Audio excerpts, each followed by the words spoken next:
자, 그러면 이번에는 클립 챔프를 이용해서 가장 보편적인 기능 위주로 영상 한 편 만드는 그런 과정을 한번 보여드리도록 하겠습니다. 자, 시작 버튼 누르시고 최근에 사용한 적이 있기 때문에 이게 뜰 텐데 안 뜨네요. 그러면 모든 앱에서 클립 챔프 선택하시면 되고요. 윈도우 같은 경우에는 자주 사용하는 앱들은 여기 밑에 요 작업 표시줄이라고 부르는 부분에 넣어 놓을 수가 있죠. 넣어 놓는 방법은 마우스 이 아이콘 현재 실행되면 눈에 뜨는데 마우스 오른쪽 버튼 눌러서 작업 표시줄의 고정 얘를 누르게 되면 나중에 얘를 종료를 하더라도 이 자리에 아이콘은 남아 있습니다. 위치를 바꿔주고 싶으면 얘를 눌러서 움직이시면 원하는 곳에 놓으실 수 있고 편하게 원하는 곳에 놓고 클릭해서 실행을 하실 수 있습니다. 자, 그리고 로그인을 아까 했기 때문에 아마 지금 바로 이렇게 뜰 거고요. 자, 일단 이거 지우고요. 처음부터 다시 한번 해보겠습니다. 자, 이 상태에서 첫 동영상 만들기를 한번 눌러 보겠습니다. 얘를 누르고요. 어떤 영상 만들 건지 한번 생각해 볼까요? 우리가 만들려고 하는 영상이 일단 내가 불러올 영상을 먼저 가지고 와야 무언가를 할 수 있을 것 같긴 합니다만, 일단 여기에서 이번 전시 촬영한 전시장 영상 한번 불러와 보겠습니다. 이렇게 해서 영상을 한 편 불러왔고요. 자, 그 다음에 이렇게 불러왔습니다. 그리고 여기에서 같이 활용할 템플릿을 한번 찾아볼까요? 어떤 템플릿이 있는데 인트로 아우트로에서 한번 보겠습니다. 어떤 것들이 있는지.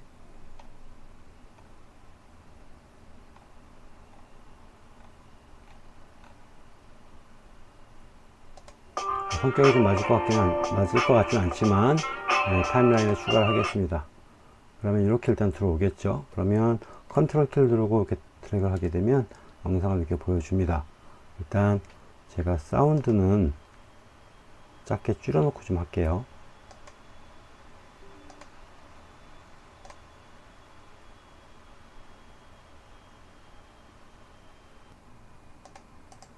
이 글자 지우고 아예 새로 입력을 하겠습니다. 여기에서 추가를 해놓고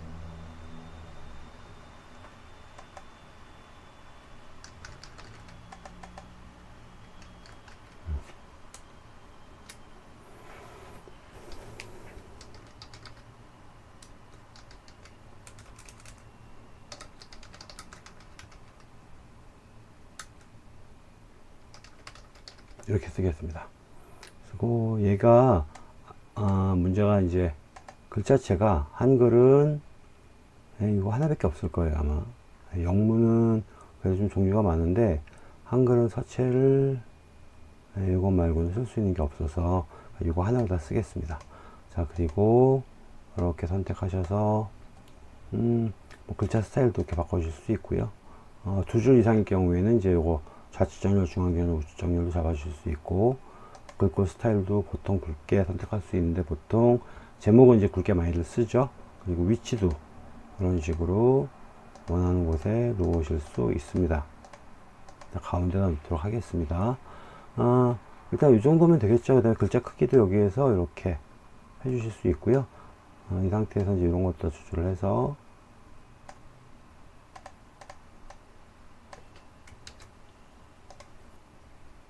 이런 식으로 놓으실 수 있겠고요. 자, 이렇게 놓고 이건 지금 처음부터 한번 넣어 보겠습니다. 이렇게 놓고 음악 길이가 있다 보니까 얘도 끝까지 이렇게 맞춰 놓도록 하고요. 그래서 얘가 지금 길이가 대략 한 5초, 6초가 채 안 되는 길인데 이제 이렇게 만들어 놨고요. 그 다음에 사용자 미디어에 들어가서 보니까 내가 처음에 촬영했던 이 영상 여기다 갖다 놓고요. 이렇게 놓고요. 혹시라도 이렇게 떨어져 있을 경우에는 이 중간 부분이 이렇게 비어 있으면 안 되죠. 그러면 여기가 말 그대로 빈 공간으로 보이게 되니까 까맣게. 이럴 때는 굳이 얘를 끌어놓을 필요 없이 요 위에 가서 보면 이렇게 휴지통 모양 보이죠? 요거 누르면 이 빈 공간을 없애줍니다. 그래서 바로 이어서 이렇게 진행이 될 수도 있고요. 뭐 이 정도 놓을 수 있겠고, 그 다음에 여기서 지금 보시면 자, 이 영상에서 페이드 인 하게 되면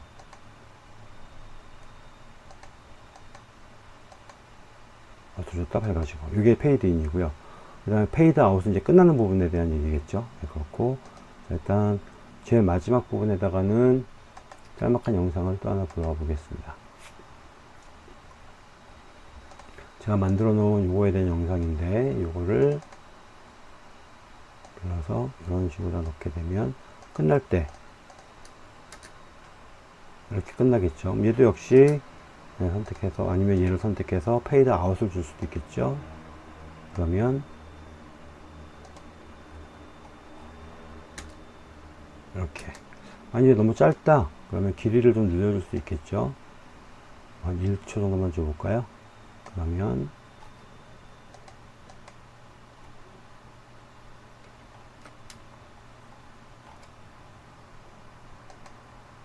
이렇게 될 수 있겠고 이런 식으로 다 만들어 놨습니다. 그러면 사실 이거 끝이죠. 플레이 한번 시켜볼까요?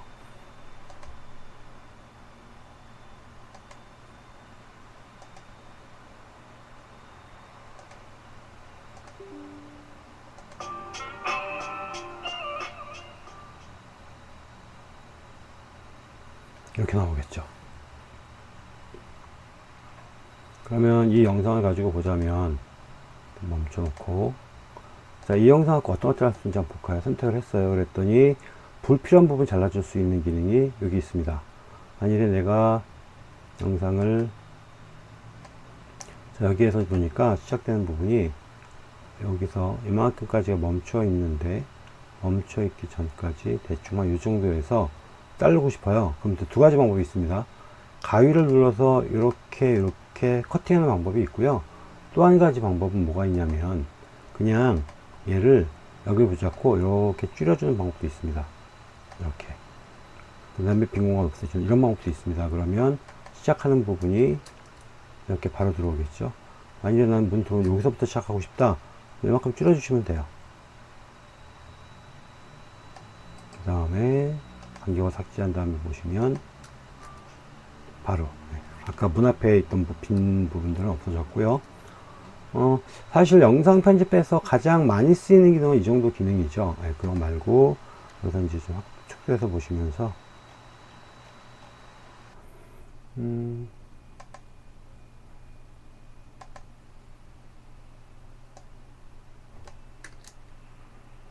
얘는 또 제대로 되네요. 그러니까 여기 보니까 어떤 것들은 라이브러리가 제대로 안 만들어져 있는 것들도 있는 것 같아요. 얘도 지금 안 된다고 나오죠. 이거는 이렇게 안 된다고 나오는 것들은 아마 라이브러리가 삭제가 됐거나 찾을 수가 없거나 아마 그런 게 아닐까 싶은데 이런 것들에 대해서는 제가 좀 더 확인해 보고 다음 시간에 다시 한번 말씀을 드리도록 하겠습니다. 일단 안 되는 것들은 넘어가고요.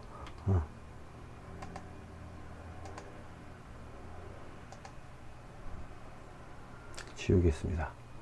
그리고 전환 같은 경우에는 이제 이런 경우들이 있죠. 여기서 가령 영상을 좀 보시다가 이 부분에서 특별하게 딱 얘를 보여주는 영역에서 좀 무언가 강조를 좀 해주고 싶다든지 이럴 때도 필요하겠습니다만 보통은 이런 부분들 시작되는 이런 부분들에서 어떻게 바뀌는지를 지정해 주게 되면 마우스 얹어보면 어떻게 변하는지 보여주거든요. 자, 이거 한번 넣어줘 볼까요? 얘를 넣어주겠습니다. 그러면 자세히 보시면 어떻게 되느냐면 내가 여기서 원하는 걸 마우스를 클릭하면 여기 아래쪽에 여기부터 그렇고 여기도 그렇고 넣어줄 수 있는 공간에 이렇게 십자 마크가 붙거든요. 이걸 선택해서 넣어주게 되면 그 자리에서 효과가 적용되는 게 보입니다. 이런 식으로 그 다음에 언도 했고요. 뭐 이런 식으로 더 밀 수도 있고요. 화면을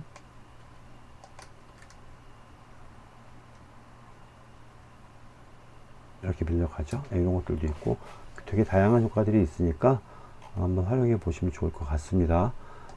여기서도 앞에 한번 넣어줘 볼까요? 이런 거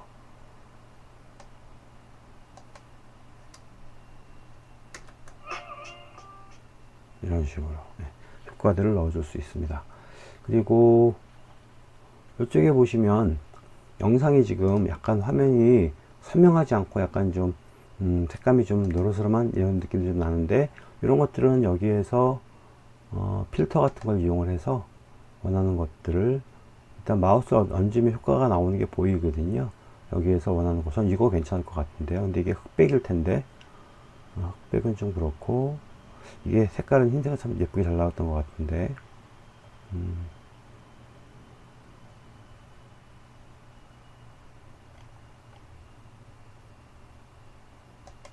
이런 식으로 넣어주게 되면, 이걸 넣어주기 전과 비교해 보게 되면 이랬던 게 뭐 이렇게 바뀐다던가, 이런 식으로 효과들을 넣어줄 수 있습니다. 그래서 필터도 줄 수 있고, 또는 아니면 필터들은 별로 마음에 안 들고, 필터들은 그냥 상관없고, 색상을 그냥 색감 조정을 좀 해주고 싶어 이럴 수도 있겠죠. 그럴 때는 일단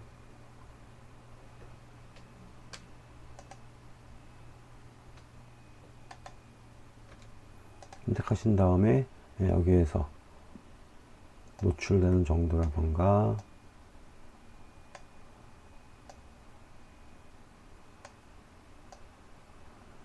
색온도, 색상 대조, 혼합 모드도 어떻게 넣어줄 것인지 선택하게 되어 있는데, 이건 뭐 지금 쓰기에는, 이거는 사실 2개 이상의 영상이 겹쳐 있을 경우에 주로 쓰는 거기 때문에 이건 좀 나중에 말씀드리도록 하겠고요.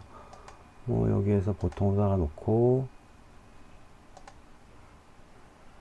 뜬 약간 밝게, 포화도 약간 조절을 좀 해주고, 그리고 색온도를 약간 내려주는 게 좋을 것 같아요. 약간 너무 노르스름해 보여서. 그 다음에 대조는 약간 심하게, 좀 더 강하게 보일 테니까. 투명도 이것도 역시 마찬가지로 2개 이상의 영상이나 사진이 겹쳐 있을 때 주로 보이게 되는 기능이라서 여기선 보지 않겠고요. 자, 이렇게 놨는데 지금 가운데 있는 얘가 영상이 되게 길어요. 전체 길이가 4분 47초니까 앞뒤 걸 빼면 대략 한 이 전시 영상만 4분 한 40초가 채 안 되는 정도 분량일 것 같은데, 너무 좀 지루해요, 움직이는 게. 그러면 여기에서 속도 조절해 주시면 됩니다. 여기서 물론 이제 이쪽으로 가게 되면 슬로우 모션이 되는 거고요. 그래서 아주 천천히 움직이겠죠. 그랬더니 9분 23초가 됐어요.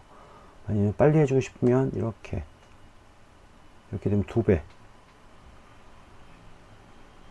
속이 되니까 상당히 줄었죠. 이런 식으로 진행해 줄 수 있고요. 여기 지금 보니까 대략 뭐 한 2분 몇 초 정도 되는 것 같은데, 아주 심각하게 빨리 할 수도 있겠죠. 이렇게 되면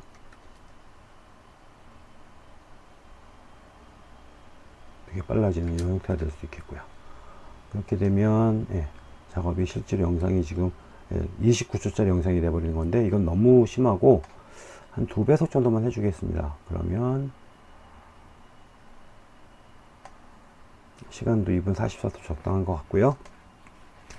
자, 작업이 다 됐고, 여기에서 이제 요거는 뭐 지금 당장 볼 일은 별로 많지 않을 거니까 넘어가고요. 그 다음에 화면 비율이 이런 것들도 있긴 합니다만, 이것도 역시 상세하게 만드는 건 다음 시간에 좀 기능에 대해서 꼼꼼하게 좀 보도록 하고, 일단 오늘 여기까지만 하고요. 그 다음에 음악만 넣어주고, 음악 하나만 넣어주고, 그리고 영상을 제작을 해 보도록 하겠습니다. 자, 여기에서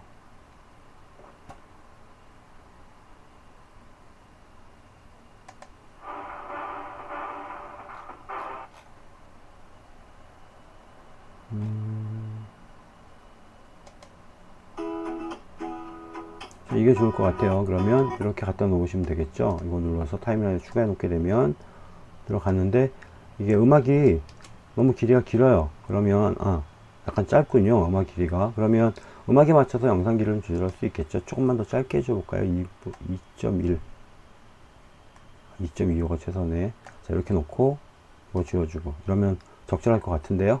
그러면 앞에 시작하는 인트로 음악이 있고,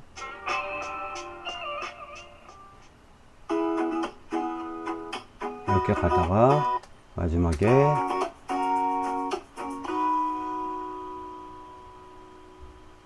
이렇게 끝났습니다. 그러면 이제는 내보내기만 하면 되겠죠. 여기서 이거 누르고 동영상 품질은 1080보다 두겠습니다. 물론 당연히 높을수록 영상은 더 용량이 커지긴 합니다만, 그건 어쩔 수 없을 것 같고요. 여기에서 내보내기 해서 이게 이제 100%가 되면 이제 끝나는 겁니다. 자, 여기까지 보여드렸고, 사실 이거 이제 그 영상 제작하는 동안 이제 말씀드릴게요.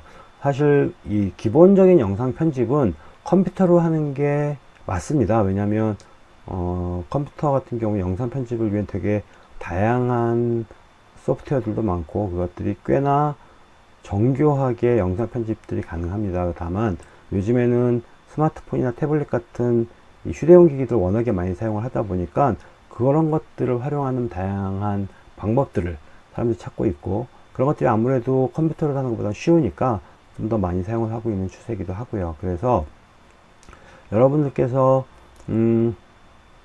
영상 편집에 대해서 얼마나 이제 앞으로 지속적으로 하시게 될지 모르겠습니다만, 꾸준히 하시려고 한다면 당연히도 어쩔 수 없이 컴퓨터 영상 편집 과정을 공부를 좀 하셔야 됩니다. 그때는 이제 가장 많이 쓰이는 게 지금은 거의 뭐 표준으로 자리 잡은 것 같은 느낌 드는 게 뭐냐면 어도브 프리미어. 지금 이 클립챔프 같은 경우에도 월 사용료가 14,000 원이잖아요, 유료 버전을 쓸 경우에. 근데 유료 버전 쓴다고 하더라도 기능상 큰 차이가 없어요, 무료 버전하고. 근데 어도브 프리미어 같은 경우에는 방송에서도 쓰이고 독립영화 같은 거 제작하는 데서도 많이 사용되고, 유튜브 영상 중에서 영상 편집해서 올려 라고 말하는 사람들이 상당히 많은 수가 압도적으로 프리미어를 이용을 하거든요. 그런데 프리미어가 제가 기억하기로 프리미어 단품으로 이용하게 되면 월 사용료가 한 25,000원 정도. 그렇기 때문에 시간 투자해서 배우시고 난 다음에 정말 활용을 많이 하실 것 같으면 그런 게 더 나을 수도 있겠죠. 다만 이 수업 같은 경우에는 그렇게 전문적인 프로그램 공부하는 건 조금 성격에 맞지 않아서 가볍게 할 수 있는 것들을 찾다 보니까 이렇게 손쉽게 할 수 있고, 기능이 이렇게 많지 않아도 일상적인 영상을 제작하시는 데는 크게 지장이 없는 그런 류의 것들을 주로 이제 제가 찾아서 진행을 하고 있는 거고요. 그래서 여러분들께서 지금 이제 저랑 같이 이렇게 수업을 진행하시면서 영상 편집에 대한 공부를 좀 하시고 나면 나중에 기회가 되시면 꼭 전문적인 프로그램들도 한 번쯤은 관심을 좀 가져보시면 좋을 것 같습니다. 그리고 특히나 이제 여러분들께서 이 영상 편집 브이로그 강좌를 어떤 목적으로 다 신청하셨는지 모르겠습니다만, 만일에 이걸 신청하신 목적이 유튜브라던가 아니면 블로그라던가 이런데 정말로 내가 어떤 특정한 목적을 가진, 특정한 주제를 가진 영상을 올리고 그런 것들을 꾸준히 사람들에게 공개하고 그렇게 어떤 영상 자료들을 만들어가는 목적이시라고 한다면 나중에 언젠가는, 당장은 아닐지라도 나중에 언젠가는 어쩔 수 없이 이 영상 편집 쪽에 많이 집중을 하실 수밖에 없습니다. 그래서 그때를 대비를 해서 어떤 영상 편집 프로그램들이 있는지도 한번 공부를 좀 찾아보시고 자료들 좀 보시고, 그리고 그 중에 나한테 맞는 건 무엇인지도 한 번쯤 고민해 보시면 좋을 것 같아요. 사실 처음에 시작할 때는 최대한 다양한 영상 편집 프로그램들, 앱들을 좀 만져보시고 그 중에 나한테 맞는 것, 그리고 내가 하려고 하는 영상 제작에 가장 적절하게 사용될 수 있는 프로그램을 찾는 게 사실 가장 중요하고, 그게 되고 나면 그 다음부터는 얼마나 그거를 잘 활용해서 나만의 노하우도 쌓이느냐, 이런 부분들도 되게 중요하다는 판단이 됩니다. 자, 일단 이렇게 오늘 첫날은 클립챔프라고 하는 프로그램을 내 컴퓨터에 설치를 하고, 그리고 간략하게 영상을 만들어 보는 것까지 말씀을 좀 드렸고요. 다음 시간에는 클립챔프의 기능들을 좀 더 꼼꼼하게 보긴 할 텐데, 사실 오늘 한 내용들만 잘 생각해 보시면 그렇게 까다롭지 않은 앱이거든요. 그래서 어쩌면 집에서 혼자 연습하시다 보면 다음 시간 영상에서는 이건 뭐야, 되게 쉬운 것들을 뭐하러 또 한 번 더 해, 뭐 이러실 수도 있을 것 같아요. 어쨌든 다음 시간에 한 번 더 볼 거고, 그리고 혹시라도 2시간 다 쓰기 애매할 정도로다가 시간이 뭐 많이 안 잡힌다라고 한다면 뭐 짤막하게 영상 한 편을 더 제작해 보는 것까지 보도록 하겠습니다. 그래서 다음 시간 정도면 이 클립챔프도 마무리 지어질 것 같고요. 그리고 이제 오늘이 13회, 다음 주가 14회, 그런 다음에 15, 16회차에는 그 동영상들을 공유하고 사람들한테 배포하는 방법들에 대한 이야기를 좀 보도록 하겠습니다. 자, 그러면 16번째 강의는 여기서 마무리 짓는 걸로 하고, 남은 시간 연습 많이 하시고요. 다음 주 화요일 14번째 강의 때 뵙도록 하겠습니다. 수고하셨습니다.